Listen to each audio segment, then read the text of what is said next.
Kuasamu sanggup menghancurkan kutuk. Kau kalahkan maut dan taklukkan dunia. Ku bersorak serukan kau yang terhebat. Kasih-Mu nyata di dalam hidupku. Kau selamatkanku dan tebus dosaku. Kaulah yang terbaik, kuasa-Mu sempurna. Kau juru selamatku yang bertahta selamanya. Kaulah Tuhan, kebenaran yang hidup, yang berkuasa. Selamanya di dalamku Kau terhebat.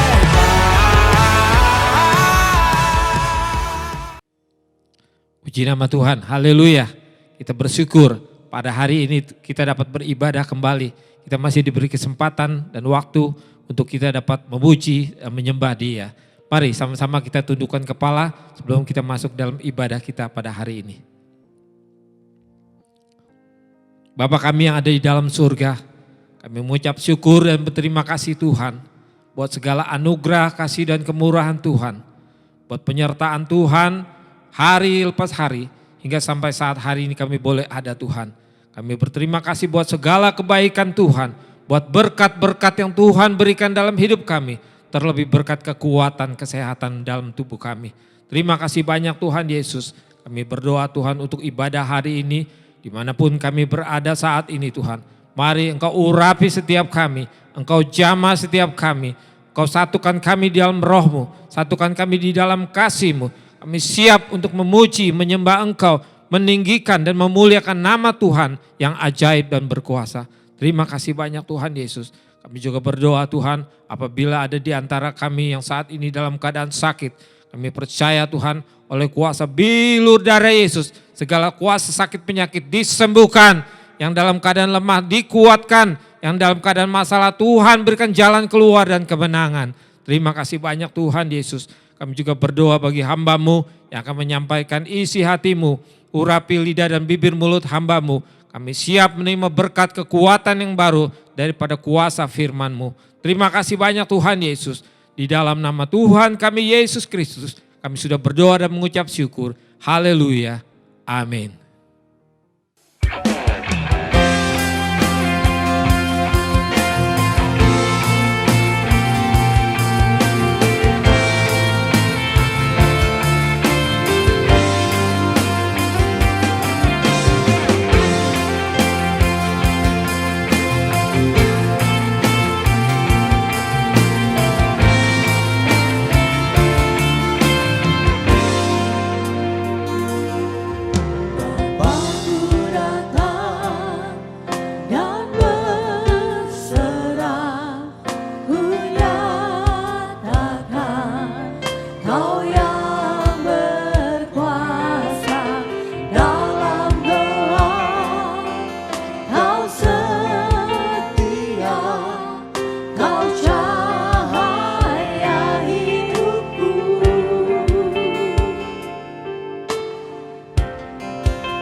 memuji, meninggikan namamu, selalu menari, memuliakanmu.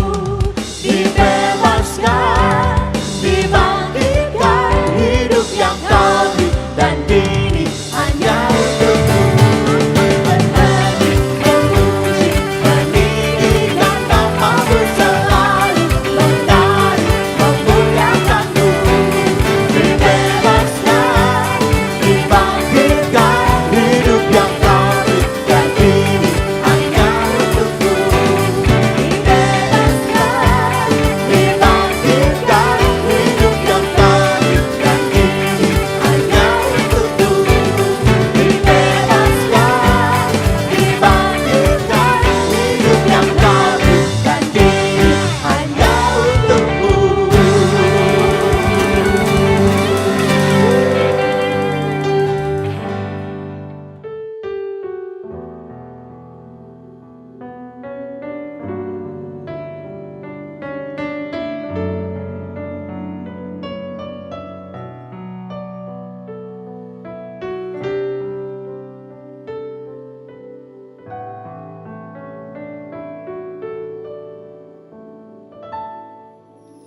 Sungguh besar setiamu, kau nyatakan bagiku. Kau Bapa yang selalu mengerti isi hatiku. Kemuliaan-Mu kau janjikan, aku tetap percaya. Janji-Mu ajaib, terukir dalam kehidupanku. Ku berserah di dalam kekuatan-Mu, ku percaya.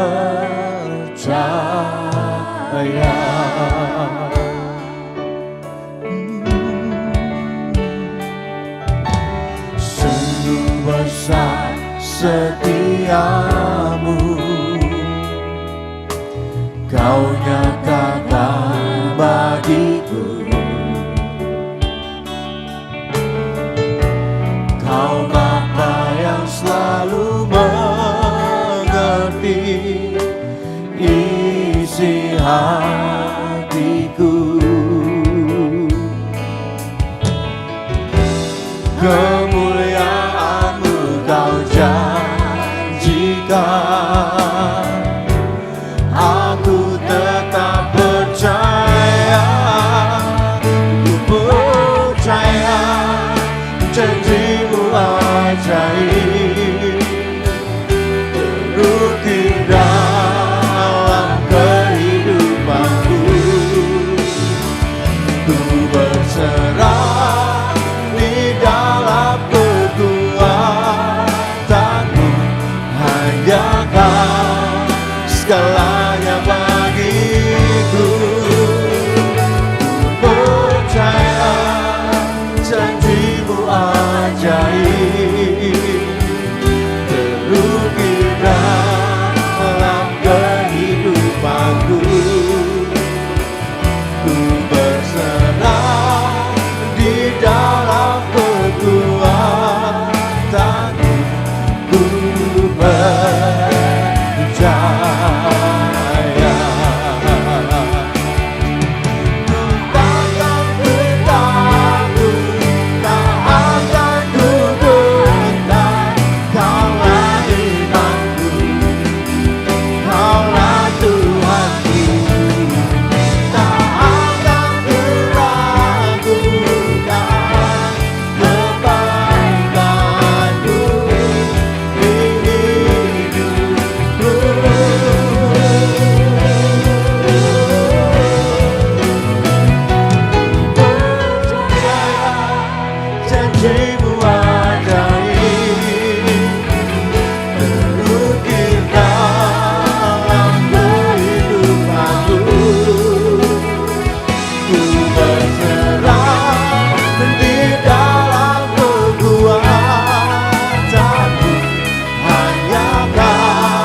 Mari sama-sama kita tundukkan kepala kembali untuk kita berdoa sebelum kita memberikan korban syukur kita pada hari ini.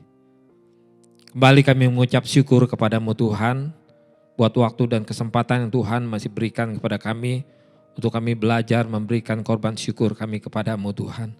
Ajar kepada kami memberikan yang terbaik bagi Engkau dengan hati yang penuh sukacita Tuhan. Biar segala sesuatunya hanya untuk hormat dan kemuliaan bagi nama Tuhan.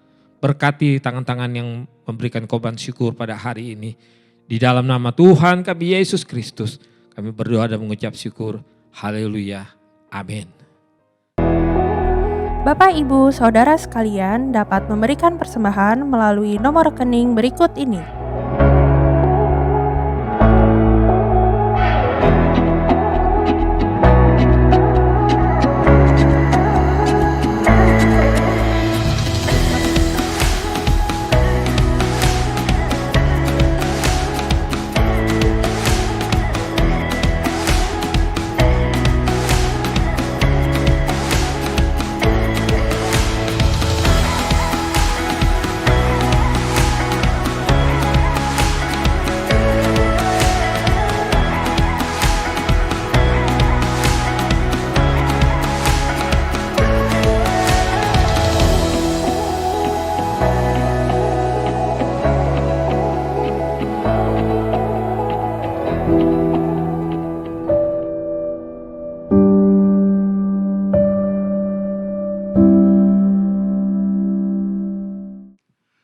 Shalom Bapak Ibu Saudara sekalian dikasih Tuhan, Jemaat GBI Family Life Center yang dikasih Tuhan, selamat hari Minggu.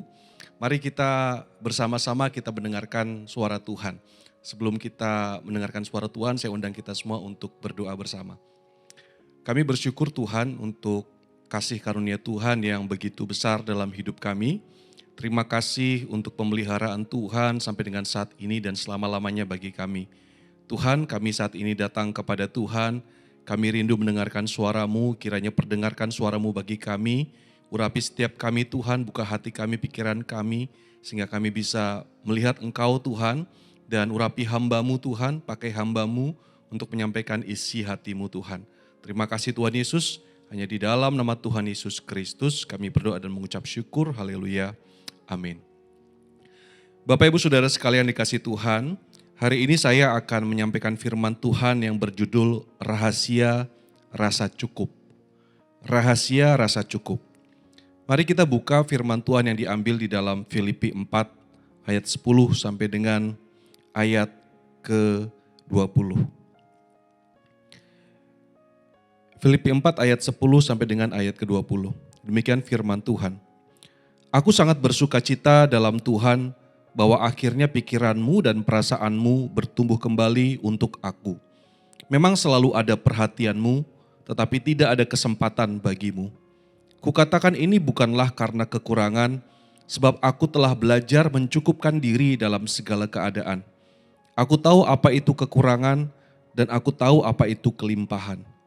Dalam segala hal dan dalam segala perkara, tidak ada sesuatu yang merupakan rahasia bagiku. Baik dalam hal kenyang maupun dalam hal kelaparan, baik dalam hal kelimpahan maupun dalam hal kekurangan. Segala perkara dapat kutanggung di dalam Dia yang memberikan kekuatan kepadaku. Namun baik juga perbuatanmu, bahwa kamu telah mengambil bagian dalam kesusahanku. Kamu sendiri tahu juga, hai orang-orang Filipi, pada waktu aku baru mulai mengabarkan Injil, ketika aku berangkat dari Makedonia, tidak ada satu jemaat pun yang mengadakan perhitungan hutang dan piutang dengan aku selain daripada kamu. Karena di Tesalonika pun kamu telah 1-2 kali mengirimkan bantuan kepadaku. Tetapi yang kuutamakan bukanlah pemberian itu, melainkan buahnya yang makin memperbesar keuntunganmu. Kini aku telah menerima semua yang perlu daripadamu, malahan lebih daripada itu. Aku berkelimpahan karena aku telah menerima kirimanmu dari Epafroditus, suatu persembahan yang harum, suatu korban yang disukai, dan yang berkenan kepada Allah. Allahku akan memenuhi segala keperluanmu menurut kekayaan dan kemuliaannya dalam Kristus Yesus. Dimuliakanlah Allah dan Bapa kita selama-lamanya. Amin.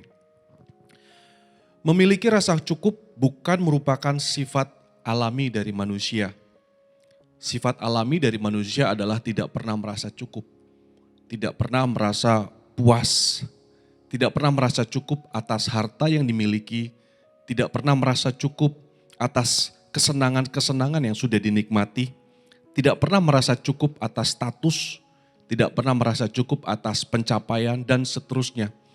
Itu adalah sifat alami dari manusia. Manusia yang sudah jatuh di dalam dosa. Maka Bapak Ibu Saudara sekalian dikasih Tuhan, kalau kita lihat di bidang periklanan mereka mengerti benar bagaimana membangkitkan rasa tidak cukup itu di dalam diri seseorang. Oh, mereka ahlinya. Kita akan bisa lihat bahwasanya di dalam periklanan, iklan itu dibuat supaya kita tidak puas atas apa yang kita miliki. Ya, iklan itu dibuat supaya kita ingin mobil yang baru. Iklan itu dirancang supaya kita ingin memiliki rumah yang baru dan lain sebagainya. Dan ternyata pada saat kita memiliki harta benda tersebut, apakah kita merasa cukup? Apakah kita merasa puas? Tidak juga. Padahal bukankah di dalam iklan itu ada satu tawaran bahwa hidup Anda akan lebih bahagia, hidup Anda akan lebih cukup jika punya ini, itu, dan lain sebagainya. Tapi setelah kita memilikinya tidak juga kita merasa cukup atau puas.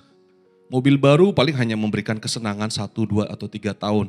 Setelah itu kepuasannya memudar, setelah itu ingin sesuatu yang lebih baru lagi. Jabatan pun demikian. Menginginkan jabatan, lalu setelah mendapatkan jabatan, 2 atau 3 tahun ingin jabatan yang lebih tinggi. Artinya itulah masalah kita, masalah manusia. Rasa tidak cukup itu bahkan bisa terjadi kapan saja. Bisa terjadi setiap hari di dalam kehidupan kita. Rasa tidak cukup itu antara lain kita bisa lihat kalau kita misalkan iri dengan orang lain. Orang lain punya itu, kita belum punya itu. Orang lain sudah mencapai ini, kita belum mencapai ini. Orang lain sudah sukses berhasil di dalam satu bidang tertentu, kita sepertinya belum apa-apa. Sehingga timbul iri hati. Itu karena adanya ketidakcukupan di dalam hati kita. Nah, tentu karena ini merupakan satu masalah. Satu masalah. Orang yang tidak memiliki rasa cukup pasti hidupnya sering mengeluh, pasti hidupnya sering bersungut-sungut dan iri hati tadi. Ini satu masalah yang besar. Orang yang tidak memiliki rasa cukup tidak akan pernah hidup di dalam damai sejahtera. Ini satu masalah yang besar. Lalu bagaimana supaya kita memiliki rasa cukup? Bapak Ibu Saudara sekalian dikasih Tuhan, ini adalah masalah hati. Bagaimana kita memiliki rasa cukup? Saya percaya bahwasanya memiliki rasa cukup tidak bisa kita dapatkan dengan 5 easy steps misalkan. 5 langkah mudah untuk memiliki rasa cukup, nggak bisa. Atau dengan misalkan kita lakukan 5 hal ini maka kita bisa cukup. Memiliki rasa yang content, nggak bisa. Saya percaya bahwa rasa cukup adalah rasa yang diberikan oleh Tuhan dan itu adalah anugerah dari Tuhan. Dan kita akan belajar dari Paulus, apa sih rahasianya punya rasa cukup di dalam hidup ini. Bapak Ibu Saudara sekalian dikasih Tuhan, kalau kita lihat latar belakang dari surat Paulus kepada jemaat Filipi ini, Paulus menulis ini di dalam penjara di Roma. Penjara di bawah tanah yang tentu saja dengan segala kesusahannya Paulus menulis ini. Dan jemaat Filipi mengirim orang yang bernama Epaphroditus untuk memberikan gift, memberikan satu buah mata, memberikan satu hal yang dibutuhkan oleh Paulus, dan Paulus sangat bersuka cita di sini. Tapi kalau kita lihat Bapak Ibu Saudara sekalian, Paulus itu orang yang sangat jujur. Dia rasul, dia seorang yang hebat, tapi dia sangat jujur di dalam tulisan-tulisannya.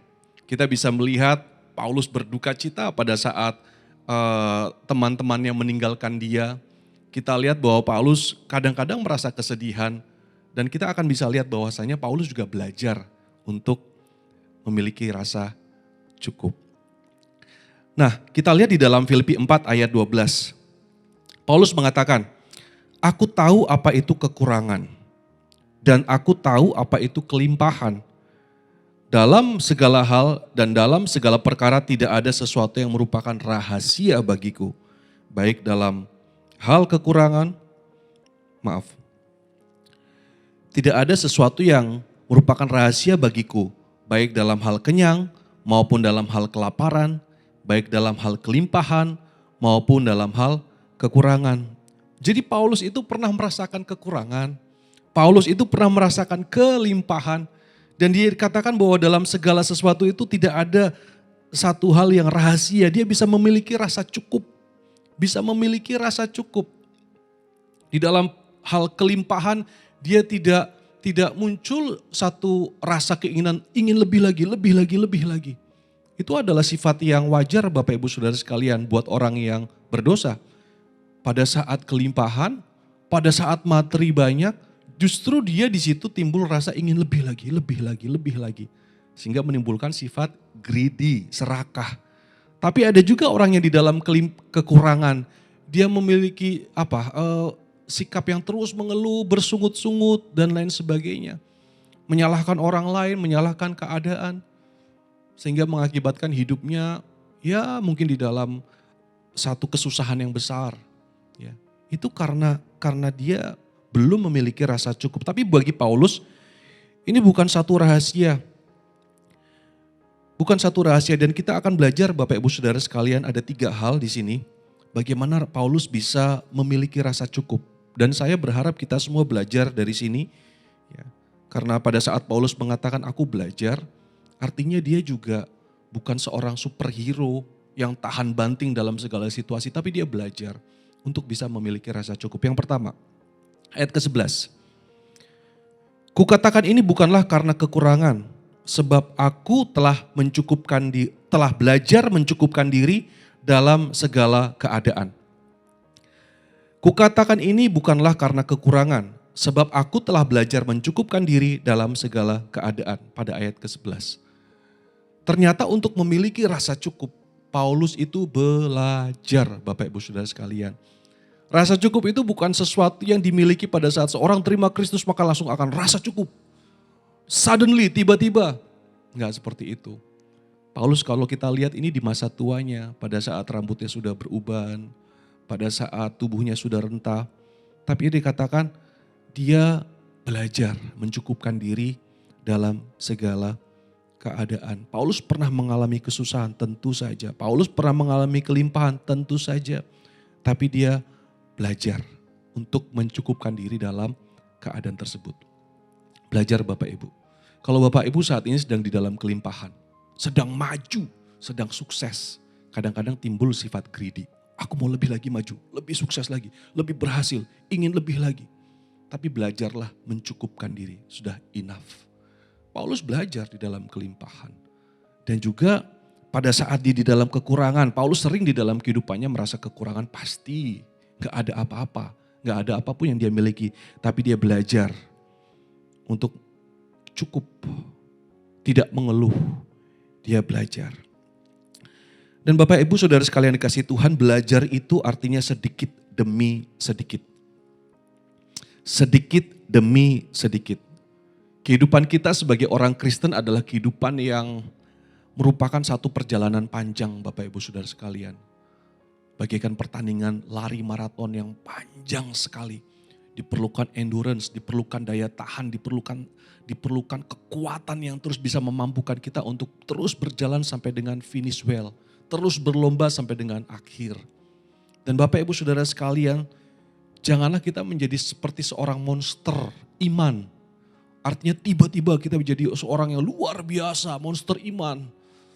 Jadi orang yang tahan banting, jadi orang yang super imannya. Jadi kalau saya belajar dari apa yang saya lihat di dalam kitab Filipi ini, Paulus belajar sedikit demi sedikit.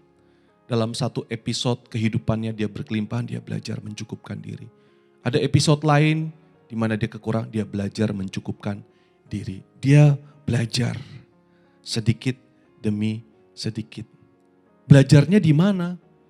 Di dalam school of life. Di dalam sekolah kehidupan, pada saat dia kekurangan, misalkan di dalam pandemi saat ini Bapak Ibu merasakan kekurangan dalam banyak hal, ini berarti saatnya untuk belajar.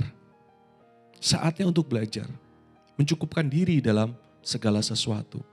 Jadi belajarnya kapan? Belajarnya di dalam segala episode di dalam kehidupan kita. Nanti ada saatnya Bapak Ibu berhasil, belajar juga. untuk tidak greedy dan seterusnya. Jadi rahasia untuk memiliki rasa cukup yang pertama, belajar mencukupkan diri dalam segala keadaan. Lalu yang kedua, kita lihat di ayat ke-13. Segala perkara dapat kutanggung di dalam Dia yang memberikan kekuatan kepadaku. Luar biasa. Paulus mengatakan segala perkara, apapun masalahnya, apapun keadaannya, aku pasti bisa tanggung di dalam Dia yang memberikan kekuatan. Dia tidak mengatakan aku pasti bisa tanggung karena aku tahan banting. Enggak seperti itu, tapi aku pasti bisa tanggung segala perkara, segala masalah di dalam Dia yang memberikan kekuatan. Di dalam Tuhan yang memberikan kekuatan. Jadi dia paham dan mengenal Tuhan dalam segala masalah di dalam hidupnya, dalam episode kehidupannya. Ada Tuhan yang pasti memberikan kekuatan. Jadi rahasia rasa cukup yang kedua, mengenal Tuhan. Kalau kita nggak mengenal Tuhan, kita nggak akan punya rasa cukup. Maka sebagaimana saya katakan di depan, rasa cukup itu adalah anugerah. Jadi Bapak Ibu Saudara sekalian, jika Anda belum di dalam Tuhan, Anda belum percaya kepada Yesus Kristus, maka Anda harus datang kepada Tuhan. Hidup di dalam Tuhan. Bukan hanya religiosity semata, bukan hanya rutinitas agamawi semata ke gereja dan lain sebagainya. Enggak, tapi mengenal Tuhan, mengejar Tuhan. Paulus katakan di dalam Filipi 3 ayat ke-10. Yang ku kehendaki ialah mengenal Dia. Jadi Paulus ini keinginan hatinya, kerinduan terdalamnya itu mengenal Tuhan. Tuhan, aku mau kenal Engkau lebih dalam lagi Tuhan. Dan sehingga Paulus dalam situasi apapun dia anggap itu sebagai momen di mana dia akan mengenal Tuhan lebih lagi. Di dalam kesusahan, aku pasti mengenal Tuhan.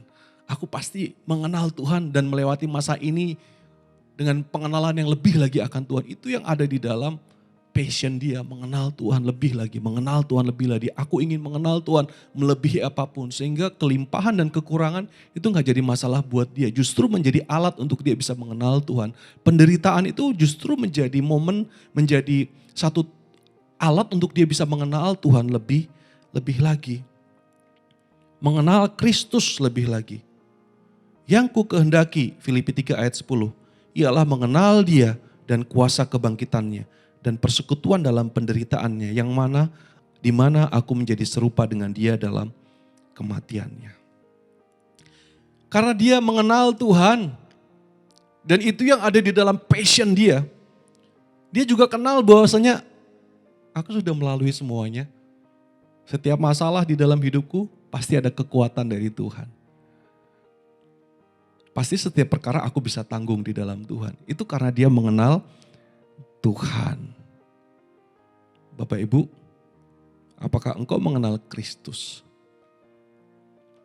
Mengenal Kristus, mengalami Kristus, dan akrab dengan Kristus. Mazmur 139 ayat 1 sampai 14. Untuk pemimpin biduan Mazmur Daud, Tuhan engkau menyelidiki dan mengenal aku. Engkau mengetahui kalau aku duduk atau berdiri. Engkau mengetahui pikiranku dari jauh. Engkau memeriksa aku kalau aku berjalan dan berbaring. Segala jalanku kau maklubi. Sebab sebelum lidahku mengeluarkan perkataan, sesungguhnya semua telah kau ketahui ya Tuhan. Dari belakang dan dari depan engkau mengurung aku. Dan engkau menaruh tanganmu ke atasku. Terlalu ajaib bagiku pengetahuan itu. Terlalu tinggi, tidak sanggup aku mencapainya. Kemana aku dapat pergi menjauhi rohmu? Kemana aku dapat lari dari hadapanmu? Jika aku mendaki ke langit, engkau di sana. Jika aku menaruh tempat tidurku di dunia orang mati, di situ pun engkau. Jika aku terbang dengan sayap fajar dan memegang kediaman di ujung laut, juga di sana tanganmu akan menuntun aku dan tangan kananmu memegang aku. Jika aku berkata biarlah kegelapan saja melingkupi aku dan terang sekelilingku menjadi malam, maka kegelapan pun tidak menggelapkan bagimu. Dan malam menjadi terang seperti siang, kegelapan sama seperti terang. Sebab engkaulah yang membentuk buah pinggangku, menenun aku dalam kandungan ibuku. Aku bersyukur kepadamu oleh karena kejadianku dahsyat dan ajaib. Ajaib apa yang kau buat dan jiwaku benar-benar menyadarinya. Dia mengenal Tuhan bahwasanya dia tahu Tuhan itu berdaulat atas segala sesuatu. Paulus tahu bahwasanya di dalam masa kekurangan, di dalam masa kelimpahan, apapun yang terjadi di dalam kehidupanku, aku percaya Tuhan itu berdaulat. Tuhan sudah mengenal aku, Tuhan sudah mengerti bagaimana awal kehidupanku, pertengahan hidupku, dan akhir hidupku. Dia ada di mana-mana. Tuhan berdaulat. Itulah pengenalan Paulus akan Tuhan. Paulus percaya kepada providensia Allah. Bahwa Tuhan berdaulat atas segala sesuatu dari yang terkecil sampai terbesar. Ia adalah pengatur dan pemelihara kehidupan ini. Dunia ini di bawah kendali Tuhan. Paulus tahu itu semua. Mengenal itu semua dan percaya akan itu semua. Sehingga Paulus katakan kalau aku sekarang ada di dalam masalah. Kalau aku sekarang ada di dalam penjara di Roma. Aku juga tahu. Meskipun ini memang hal yang tidak menyenangkan pasti. Tapi aku tahu bahwasanya Tuhan pun memiliki rencana di dalam saat-saat seperti ini. Tuhan punya rencana Tuhan. Tuhan punya rencana yang luar biasa yang seringkali aku tidak mengerti, itu kata Paulus. Tuhan punya rencana dan aku mau tunduk kepada kehendak Tuhan. Bapak Ibu Saudara sekalian, rencana Tuhan itu luar biasa dan kita tidak bisa memahaminya. Tapi Paulus tahu bahwasanya rencana Tuhan itu ini bukan hanya rencana bagi diri Paulus secara personal ya, tapi rencana Tuhan buat kehidupan dunia ini. Tuhan punya rencana. Dan Paulus tahu bahwasanya Tuhan berdaulat. Dan Paulus mau tunduk di dalam kedaulatan Tuhan. Sehingga dia punya rasa cukup. Kalau kita gak mau tunduk di dalam kedaulatan Tuhan, kita akan terus mengeluh, kita tidak punya rasa cukup di dalam hati kita. Bapak Ibu Saudara sekalian, saya percaya bahwasanya pandemi ini pun di bawah kendali Tuhan. Masa-masa sulit seperti sekarang ini pun di bawah kendali Tuhan, bukan luput dari pemikiran Tuhan. Bahkan Tuhan punya rencana atas masa-masa seperti ini. Meskipun memang kita sebagai orang percaya ada beberapa di antara kita yang mungkin bisnis kita bangkrut karena pandemi ini. Ada juga di antara kita yang kita kehilangan orang-orang yang terkasih di dalam keluarga kita. Ada juga di antara kita yang sakit dan lain sebagainya. Mungkin kita jadi tidak bisa beribadah dan lain sebagainya. Tapi ini semua di dalam kendali Tuhan. Dan Tuhan punya rencana besar akan itu semua. Rencana besar dan fokus kita, janganlah fokus kita hanya diri kita sendiri, kepentingan kita. Tapi fokus kita pada, biarlah rencana Tuhan yang terjadi. Biarlah kehendak-Mu yang terjadi Tuhan. Itu yang ada di dalam diri Paulus. Biarlah kehendak-Mu yang terjadi Tuhan. Kalau saya ingat-ingat tentang pandemi ini yang tidak pernah terbayang dalam kehidupan saya.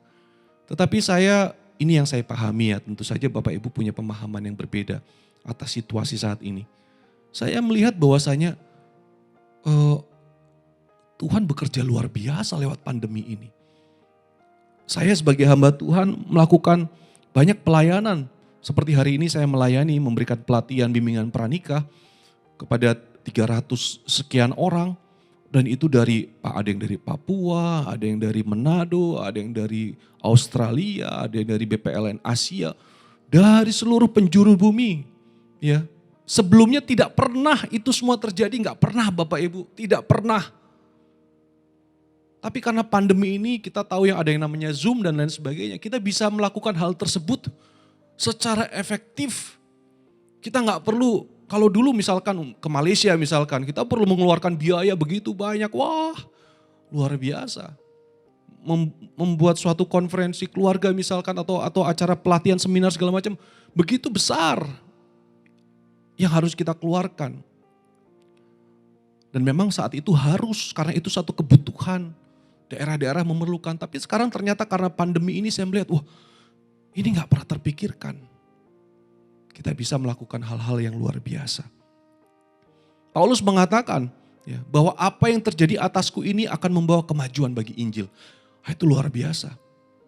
Dia mau menyangkal dirinya, aku sekarang memang menderita, tapi aku tahu. Pada saat Paulus di penjara di dalam Filipi 1 ayat 12.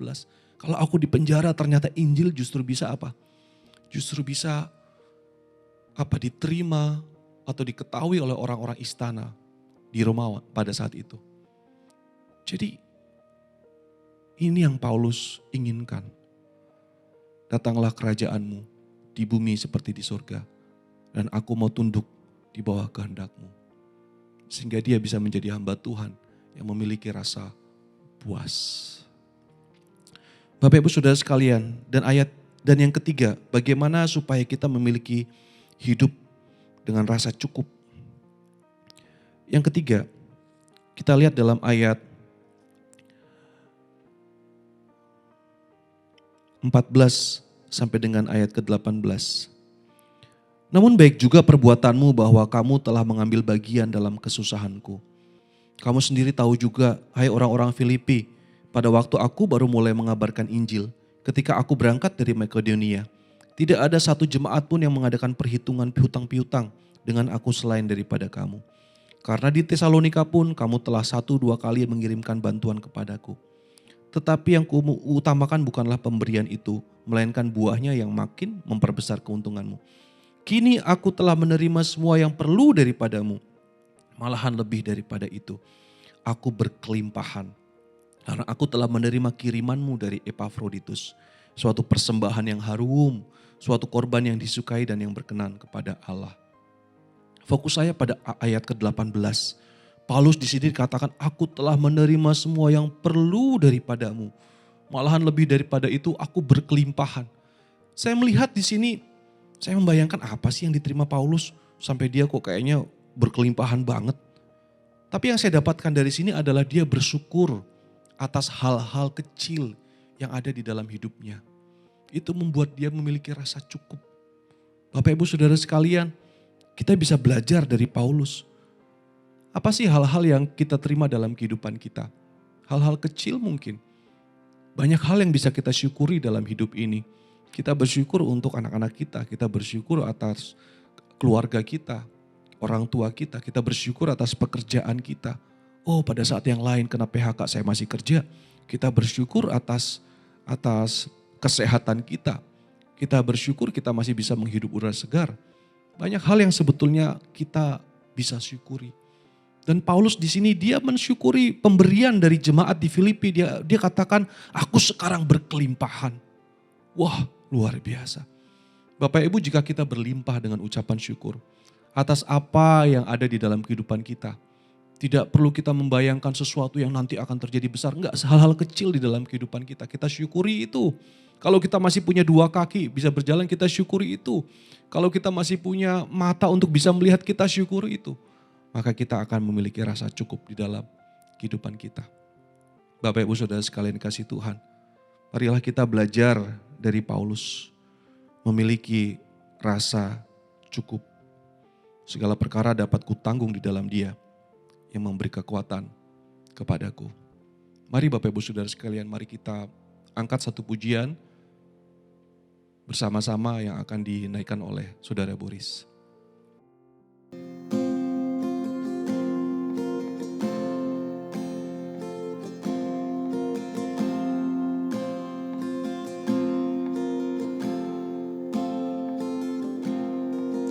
Christ is enough for me. Christ is enough for me.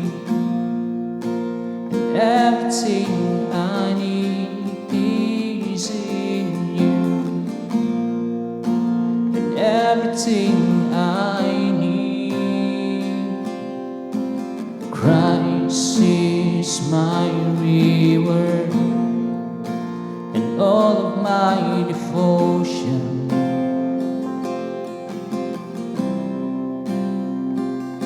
Now there's nothing in this world that could ever satisfy. Through every trial, my soul will see no turning back. I've been set free. Christ is enough for me. Christ is enough for me. And everything I need is in you, and everything I need. Christ is enough for me. Christ is enough for me, and everything I need is in you, and everything I need. I have decided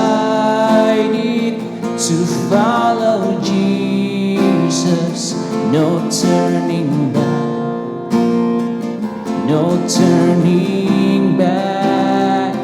I have decided to follow Jesus, no turning back, no turning back. The cross before me, the word behind me, no turning back, no turning back. The cross before me, the word behind me, no turning back, no turning back.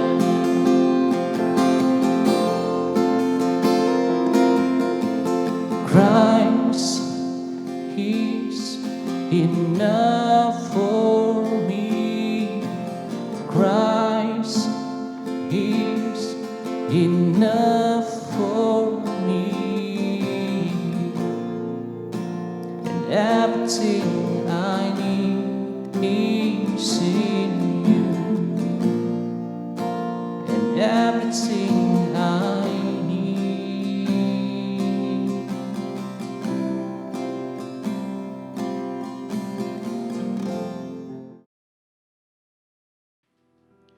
Mari kita berdoa. Bapa, kami bersyukur, terima kasih untuk firman yang Kau sampaikan bagi kami. Tuhan, ini kami Tuhan, manusia yang seringkali merasa tidak cukup, merasa greedy, serakah, ingin lebih lagi Tuhan, atau bersungut-sungut mengeluh. Ini kami Tuhan, Engkau mengerti setiap pergumulan kami, bahkan kami seringkali mungkin iri terhadap orang lain, terhadap pencapaian orang lain, keberhasilan orang lain, terhadap hidup orang lain, pekerjaan orang lain. Ini kami Tuhan, dan sungguh kami rindu memiliki rasa cukup yang daripada Tuhan, anugerah Tuhan. Biarlah Tuhan keinginan-keinginan kami ditundukkan di dalam, kami rindu kehendak Tuhan terjadi di dalam, bukan hanya kehidupan kami, namun kehendak-Mu yang jadi Tuhan. Terima kasih Tuhan, terima kasih. Mungkin ada di antara kami Tuhan yang saat ini ingin mengambil komitmen baru di dalam Tuhan, hidup sungguh-sungguh di dalam Tuhan, mengenal Tuhan lebih lagi. Kiranya Engkau yang berkati setiap kami yang mengatakan hal tersebut Tuhan. Ini kami Tuhan. Kami mau datang kepada Tuhan, ampuni setiap dosa dan kesalahan kami Tuhan. Dan Tuhan, pakai hidup kami untuk menggenapi setiap rencana-Mu. Bukan hanya dalam kehidupan kami, namun rencana-Mu yang besar bagi dunia ini Tuhan. Dari generasi ke generasi. Sehingga nama-Mu yang dimuliakan, nama-Mu yang ditinggikan. Terima kasih Tuhan. Hanya di dalam nama Tuhan Yesus Kristus kami berdoa dan mengucap syukur. Haleluya. Amin.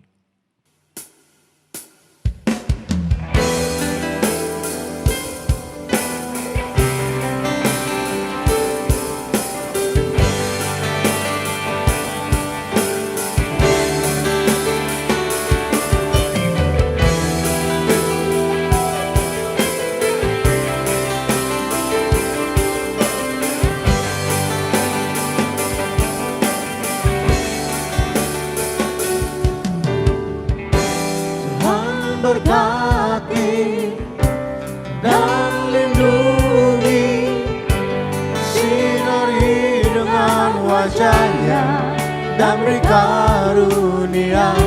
Tuhan hadapkan wajah-Nya dan beri damai.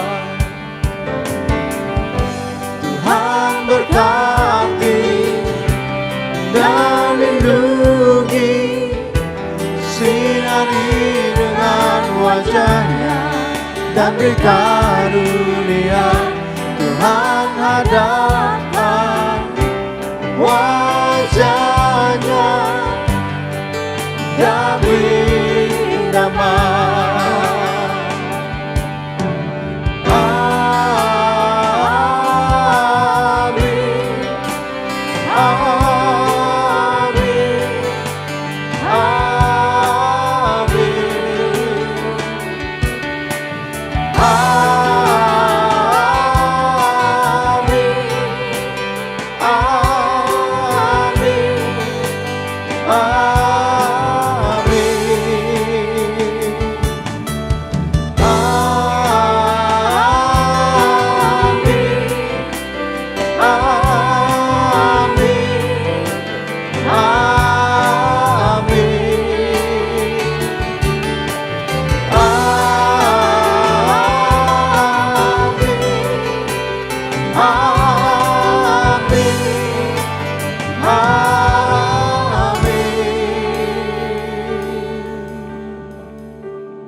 Puji Tuhan, kita sampai pada akhir ibadah dan mari saudara kita akan mengakhiri ibadah kita. Mari kita bangkit berdiri, kita akan bersama-sama berdoa dan siapkan hatimu untuk menerima berkat-berkat Tuhan. Tuhan Yesus, terima kasih Tuhan telah menolong kami, memimpin kami dan memberkati kami sepanjang ibadah pada hari ini dan kami boleh merasakan kuasa, kebaikan, dan kasih Allah yang tidak pernah ada batasnya itu. Biarlah kami terus hidup menginginkan apa yang diinginkan Tuhan atas kami. Karena Tuhan waktu menciptakan kami dan menempatkan kami di dunia ini, Tuhan menginginkan kami supaya kami hidup dalam keinginan-Mu. Terima kasih, terima kasih, terima kasih, terima kasih, terima kasih. Kiranya setiap keluarga boleh hidup hanya menginginkan seperti apa yang diinginkan Tuhan. Dan setiap pemimpin kepala keluarga memimpin kehidupan keluarganya untuk berjalan sesuai dengan keinginan Tuhan. Haleluya. Dalam nama Yesus kami berdoa dan bersyukur. Haleluya. Dan sekarang saudara-saudaraku yang kekasih, arahkanlah, hadapkanlah hatimu ke hadapan Allah Bapa di surga. Di dalam Tuhan Yesus Kristus, angkat kedua tanganmu dan terimalah berkat Tuhan. Saudara-saudara yang dikasihi Tuhan, Tuhanlah yang melindungi dan memberkatimu selalu. Tuhan yang menyinari engkau dengan wajahnya dan memberikan kasih karunia-Nya. Tuhan menghadapkan wajahnya kepadamu dan memberikan damai sejahtera-Nya. Dan terimalah rahmat dan berkat Allah yang melimpah, kasih anugerah Tuhan Yesus Kristus, kuasa, pimpinan, persekutuan dan hiburan dari Roh Kudus yang memimpin seluruh hidupmu. Mulai hari ini sampai Maranatha Tuhan Yesus datang kembali. Haleluya. Terpuji nama Tuhan Yesus buat selama-lamanya. Semua yang menerima berkat dalam nama Yesus, mari bersama kita katakan amin. Puji Tuhan. Haleluya. Shalom.